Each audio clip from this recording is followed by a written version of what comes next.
आज के समय में हम लोग शिक्षा प्राप्त करते हैं, पर शिक्षा का प्रयोग ठीक से कर नहीं पाते।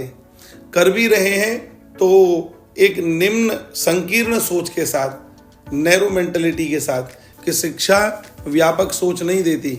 शिक्षा के साथ यदि संस्कार जुड़ जाएं तो आपकी व्यापक सोच हो जाती है।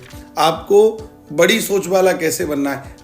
एक बार एक कलेक्टर साहब अपनी पत्नी और बच्चों को लेकर के एक जंगल में पिकनिक मनाने के लिए गए। बड़ा एकांत और रमणीक स्थान था। बड़े सुंदर सुंदर वृक्ष लगे हुए थे।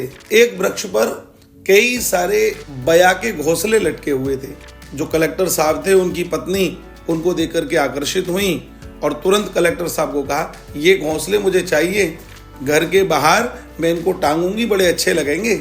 इतना सुनते ही कलेक्टर साहब ने अपने जो सेवा में सिपाही नियुक्त थे उनको आदेश कर दिया, जाओ घोंसले उतार लाओ। अब वो जब घोंसले उतारने के लिए गए तो कुछ बच्चे वहाँ खेल रहे थे। उन्होंने उन बच्चों को कहा, देखो हम तुमको 10-10 रुपया देंगे, जल्दी से इन घोंसलों को उतार करके लाओ। ग्रामीण बच्चे थे जो बहुत अधिक शिक्षित नहीं थे, जिनकी वेशभूषा को देख करके लग रहा था कि वो किसी बिल्कुल अति सामान्य परिवार के बच्चे हैं। उन बच्चों ने तुरंत कहा, क्षमा करिएगा, हम इन बया के घोंसलों को उतारेंगे नहीं। इन्होंने कहा, क्यों, क्या हुआ, पैसे कम है क्या? 10 नहीं, हम 20 रुपये देंगे। बच्चों ने कहा, 50 भी देंगे ना तो भी हम इनको नहीं उतारेंगे।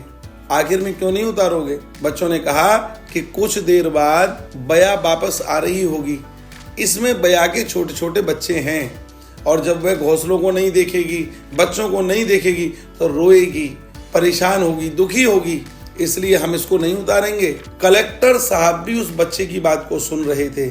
सुन करके सन्न रह गए, चेहरा एकदम पीला पड़ गया, क्योंकि जो बात इंसानियत की, भावना की उन बच्चों में थी, वो कलेक्टर होने के बावजूद भी उन भावनाओं से रहित थे और ये ग्लानि उनको अत्यधिक कष्ट में डाल रही थी। उनका चेहरा पीला पड़ गया। उन्होंने देखा कि असली शिक्षित है कौन, मैं या ये? आप स्वयं विचार करिए। कभी कभी हम लोग शिक्षा के साथ में दूसरों को परेशान करना, दूसरों के दुख को न समझना, ये कार्य करते हैं।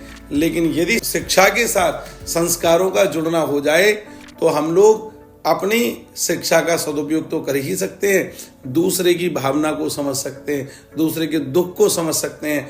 और बंधुओं, वही असली जीवन है जिसमें हम किसी के दुख को दूर कर सकें। किसी को दुखी करना यह एक शिक्षित व्यक्ति का कार्य नहीं है।